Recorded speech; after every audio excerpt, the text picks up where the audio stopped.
हाल ही में हमने corona virus की दूसरी लहर को देखा और इस लहर के कारण लाखों की संख्या में लोगों को मरते हुए भी देखा। लेकिन अब इसका आखिरी समय चल रहा है और ऐसे में हमें सावधानीपूर्वक काम करने की ज़रूरत है। अस्पतालों में अब मरीजों की संख्या लगभग खत्म होने को है। अस्पताल प्रबंधन अपनी कमियों को दूर करने में व्यस्त होने लगे हैं। ई रेडियो इंडिया ने एक ऐसे मरीज से बातचीत की जो डॉक्टर के इनकार करने के बावजूद आखिर बच गई। कैसे हुआ ये चमत्कार, पूरी कहानी सुनिए। 1 महीने के करीब यहाँ पे हो गया है केएमसी में और बहुत ही अच्छा मेरा एक्सपीरियंस। प्रीवियस डेज में तो मुझे पता ही नहीं था कि मैं कैसी हूँ। बच्चों ने मुझे एडमिट किया तो मैं आईसीयू में थी। मेरी जब आँख खुली तो देखा, और आईसीयू में भी मेरा बहुत अच्छा एक्सपीरियंस। वहाँ के डॉक्टर्स और स्पेशली डॉक्टर सैनी जो मेरे डॉक्टर हैं, उन्होंने बहुत अच्छे से मुझे ट्रीटमेंट दिया। आपको अंदाज़ा है इस बात का कि आईसीयू में आपकी लाइफ ने बहुत अप डाउन्स देखे थे? बहुत देखा मैंने, और मुझे डॉक्टर्स ने बहुत ज़्यादा कोऑपरेट किया। बड़ौद के दून पब्लिक स्कूल के प्रधानाचार्य के साथ आई उनकी तीमारदार ने भी इस दौरान अस्पताल प्रबंधन की तारीफ की। उन्होंने बताया कि actually infected by the COVID-19. KMC hospital is actually very good for COVID-19 patients. हम डायरेक्टली यहाँ पे लेके आए। When she came here, doctors ने हमें बोला भी था कि देखिए कंडीशन बहुत ज़्यादा ख़राब है, हो सकता है कुछ ना हो, right? So basically first 15 days बहुत ज़्यादा क्रिटिकल इनकी कंडीशन थी, but then just a miracle happened and she just cope up with COVID. उनका धीरे धीरे लंग्स इन्फेक्शन कम होता गया and doctors are extremely good. दिन में वो 2 बार आईसीयू में भी विजिट करने देते थे 1-2 मिनट्स के लिए। हमसे भी मिलते थे, इवन पेशेंट्स के साथ साथ पेशेंट की फैमिली मेम्बर्स को भी वो सेटिस्फाइड रखते हैं। We actually first admitted her in a hospital in Badaut, but I don't want to give any negative aspect of any hospital because they all are for lifesaver, but I don't have much good experience because उन्होंने हमें last 5 days तक का इनकी शक्ल तक नहीं even देखने दी थी। आईसीयू में बोल के रखा, शक्ल नहीं देखने दी, रोज़ बोलते रहे ठीक है ठीक है ठीक है, but last day they were like कि ले जाओ, कुछ नहीं हो सकता। इसके बाद हमने केएमसी अस्पताल के संचालक डॉक्टर सुनील गुप्ता से भी बातचीत की। केएमसी अस्पताल में एक पेशेंट जो बड़ौद की रहने वाली हैं और उनको इस बात का कभी अंदाज़ा भी नहीं था कि इतनी तेज़ी स्पीडी रिकवर उनको होगा, इतनी जल्दी स्वस्थ होंगी वो। केएमसी अस्पताल में उनका इलाज हुआ और डॉक्टर्स की देखरेख में, कुशल निर्देशन में उनका इलाज हुआ और आज वो बिल्कुल स्वस्थ हैं। उनसे बातचीत करने के बाद ये पता चला कि जो डॉक्टर्स होते हैं वो कितनी मेहनत करते हैं और पेशेंट की जो पॉजिटिविटी है माइंड को कन्वर्ट करने में भी उनका कितना योगदान होता है। केएमसी इंस्टीट्यूट के जो संचालक हैं डॉक्टर गुप्ता जी हमारे साथ हैं। पिछले दिनों भी हमने इनसे बातचीत की थी, आपने देखी थी वो वीडियो। डॉक्टर साहब, सबसे पहला सवाल हमारा ये है कि सेकंड वेव अपनी अंतिम सांसें गिन रहा है, थर्ड वेव की तैयारियों की चर्चा हो रही है, हालांकि ऐसा अभी कुछ स्पष्ट नहीं है। ऐसे में आप क्या मानते हैं कि क्या कोरोना अब समाप्ति की तरफ है या उसकी जो अभी कुछ चीज़ें बची रह गई हैं? कोरोना से संबंधित जिस तरह के उतार चढ़ाव अभी तक आए हैं या मैं जो फोर्स ही करता हूँ आने वाले हैं, उसी बारे में हम अपनी चर्चा करेंगे। सबसे पहले अभी मान्यवर ने एक पेशेंट से बात की, उनका संतोषजनक चीज़ें इन्होंने देखी। तो मैं यही कहूँगा कि जो स्थिति 23 या 22 अप्रैल से लेके 12 मई या 13 मई तक रही है कोविड की, वो अपने आप में बड़ी दुखदाई थी और उससे पूरे सिस्टम को उसने हिला के रख दिया।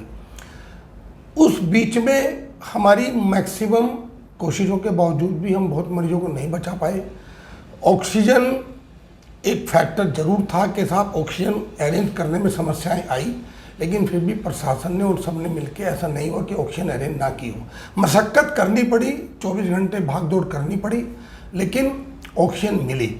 लेकिन मेन चीज़ जो मैं आप लोगों से शेयर करूँगा वो यह है कि इस डिवास्टेटिंग ऑर्गेनिज्म ने जिस तरह से लंग्स को बेकार किया, और लंग्स में इतनी ताकत ही नहीं थी कि वो ऑक्सीजन को कैरी कर सके, और सभी विभिन्न अस्पतालों में, प्रदेश में, देश में अल्टीमेट मेडिकल फैसिलिटी होने के बावजूद भी काफ़ी कुछ पेशेंट्स को हाई सिस्टम नहीं बचा पाया। अब मैं ऐसा देख रहा हूँ कि 12-13 मई के बाद से रिकवरी बहुत अच्छी हुई। हमारे यहाँ काफ़ी पेशेंट्स ऐसे हैं जो 45 से 50 दिन हॉस्पिटल में रहे। जिस पेशेंट का इंटरव्यू लेके अभी मान्यवर आए हैं, उस पेशेंट को भी 1 महीने के करीब वो एडमिट रही, कई बार अप डाउन से और आईसीयू में रही, लेकिन आज वो बिल्कुल स्वस्थ होकर अपने घर जा रही हैं। ऐसे तमाम और बहुत पेशेंट्स हैं जो हमारे यहाँ 45 दिन भी एडमिट रहे हैं, बल्कि 45 दिन से 1-2 दिन ज़्यादा भी एडमिट हैं। अभी भी कुछ पेशेंट ऐसे हैं जो ऑलमोस्ट ठीक होने के वर्ज पे हैं, उनकी छुट्टी होने वाली है। कुछ की छुट्टी 2-4 दिन पहले हुई है। लेकिन जो भयानक स्थिति 12-13 मई तक थी, उसके बाद वो स्थिति नहीं रही। जो इस ऑर्गेनिज्म का विकराल रूप था, वो शायद उसी 20 या 22 दिन के इंटरवल में था। जहाँ तक थर्ड वेव की बात है, थर्ड वेव का जो एज्यूम्शन है वो साइंटिफिकली हो रहा है। जो एक्सपर्ट्स हैं वो अपनी राय दे रहे हैं, वो ये भी कह रहे हैं कि बच्चों में ज़्यादा होगा, लेकिन इसका कोई पूरी तरह 100% कहना अभी उचित नहीं है कि क्या थर्ड वेव वास्तव में आएगी या बच्चों को ही इफ़ेक्ट करेगी या बड़ों को नहीं करेगी। लेकिन ये बात ज़रूर है कि जो एक हर्ड इम्यूनिटी की प्रोसेस चल रही है पिछले मार्च से, वो अभी भी चल रही है और हर्ड इम्यूनिटी काफ़ी कुछ हम अचीव कर चुके हैं। और सारी सोसाइटी को मैं यही बात कहूँगा कि वो लोग अपनी इम्यूनिटी अच्छी बढ़ाएं, अपना खान पीन ठीक रखें। ये सबसे बड़ा फैक्टर है कोरोना से लड़ने का। हर्ड इम्यूनिटी हो रही है, वैक्सीनेशन भी चला। कुछ एक मेरा मत मैं यहाँ ज़रूर शेयर करूँगा कि एक्यूट फुलमिनेटिंग इलनेस में कई बार वैक्सीनेशन से कुछ पेशेंट्स को दिक्कत भी हुई है। हमारे यहाँ न्यूक्लियर मेडिसिन के हेड थे, हेल एंड हार्टी थे, वैक्सीनेशन के बाद उनको थोड़ी दिक्कत हुई, तो ऐसा भी हुआ है। वैक्सीनेशन अब जैसे जो फेज चल रहा है, इसमें मैं सबसे यही कहूँगा कि हम लोग अपने को वैक्सीनेट कराएं, इम्यूनिटी का ध्यान रखें। थर्ड वेव के लिए बहुत ज़्यादा पैनिक क्रिएट ना करें। सब हॉस्पिटल अब पूरी तरह मैं समझता हूँ तैयारियों में लगे हुए हैं। केएमसी ने भी अपना ऑक्सीजन प्लांट ऑलमोस्ट शुरू होने वाला है। हम लोगों ने काफ़ी बड़ा ऑक्सीजन जनरेशन प्लांट हम लोग लगाने जा रहे हैं। काफ़ी कुछ और हॉस्पिटल भी लगाने जा रहे हैं। जो ऑक्सीजन की किल्लत थी उससे निजात पाने के लिए ज़रूरी है। बाकी जो सिस्टम में खामियां थी वो धीरे धीरे ठीक हुई हैं। लेकिन ये बात ज़रूर है कि जो ये समय था ये बहुत भयावह था और ईश्वर से हम यही कहते हैं कि इस तरह का समय दोबारा ना आए। पहले जब समय चल रहा था कोरोना का, जो पीक पर था समय, उस समय पेशेंट्स की जो संख्या थी वो लगातार बहुत तेज़ी से बढ़ रही थी। अब रेशियो क्या रह गया है? संख्या तो नए मरीजों की ऑलमोस्ट नील है। अब नए मरीजों की संख्या तो मैं समझता हूँ 21-22 मई के बाद से नील है। अब तो जो पुराने पेशेंट्स हैं वही सब, उन्हीं का ट्रीटमेंट कंटिन्यू चल रहा है। इन सब के बीच जैसे अभी थर्ड वेव की चर्चा लोग बहुत तेज़ी से कर रहे हैं, लेकिन थर्ड वेव से पहले जो आपने इस दौरान जो समस्याएं झेली हैं उसमें जो सबसे प्रमुख चीज़ थी कि आदमी को जो कोरोना का संक्रमण हुआ है वो सबसे ज़्यादा किस अव्यवस्था के कारण हुआ? नहीं, अव्यवस्था तो नहीं कह सकते। ये तो एक नेचुरल कैलामिटी है, ये तो एक प्राकृतिक आपदा है। इसमें अव्यवस्था जहाँ तक उनको मैनेज करने की थी, हॉस्पिटल पूरी तरह मेंटली प्रिपेयर नहीं थे और इंफ्रास्ट्रक्चर को इतना ज़्यादा अपग्रेड करने के लिए वो पहले से ही उसकी तैयारी इसलिए नहीं थी सब जगह, क्योंकि ऐसा उम्मीद नहीं थी कि इतना भयावह तरीके से कोविड इस बार आएगा। ये वास्तव में एक अनएक्सपेक्टेड था और वो चीज़ें सभी ने फेस की हैं। जो अच्छे बड़े इंफ्रास्ट्रक्चर थे, जहाँ सारी फैसिलिटीज़ थी, उन्होंने कम की हैं।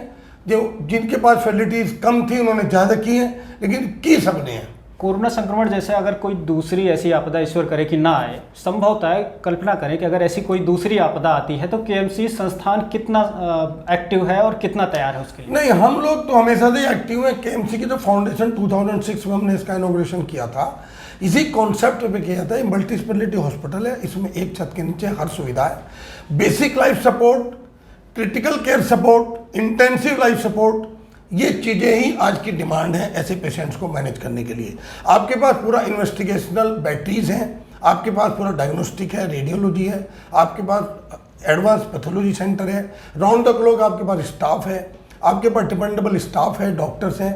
किसी भी बीमारी से लड़ने के लिए यही सब कुछ चाहिए। और फिर सिस्टम में अकाउंटेबिलिटी चाहिए, एक प्रॉपर एडमिनिस्ट्रेटिव वहाँ का ट्रेंड होना चाहिए और आपको पेशेंट ह्यूमन बींग्स के लिए एक अलग से कमिटमेंट लेवल होना चाहिए। वो हम लोग पहले दिन से चल के अपने साथ रहता है। जैसा कि आप सभी ने देखा कि किस तरह से किन किन परिस्थितियों से होते हुए हम लोग कोरोना संक्रमण के दूसरे चरण को खत्म किया हमने। तीसरे चरण की चर्चाएं चल रही, हालांकि अभी ये हवाई बातें हैं, बहुत ज़्यादा इस पर विश्वास नहीं किया जा सकता, लेकिन एहतियात की ज़रूरत है, सुधरने की ज़रूरत है और हमें सचेत रहकर समाज को एक नई दिशा देने की ज़रूरत है, सकारात्मक सोचने की ज़रूरत है। किसी भी चीज़ को लेकर घबराने की आवश्यकता नहीं है। फिर हाजिर होंगे किसी न किसी और एपिसोड में किसी और मुद्दे के साथ। नमस्कार। ऐसे ही नए अपडेट्स के लिए देखते रहिए ई रेडियो इंडिया। अगर आप YouTube पर देख रहे हैं तो हमारे चैनल को सब्सक्राइब कीजिए। अगर आप Facebook, ट्विटर या इंस्टाग्राम पर देख रहे हैं तो हमारे पेज को फॉलो कीजिए। धन्यवाद।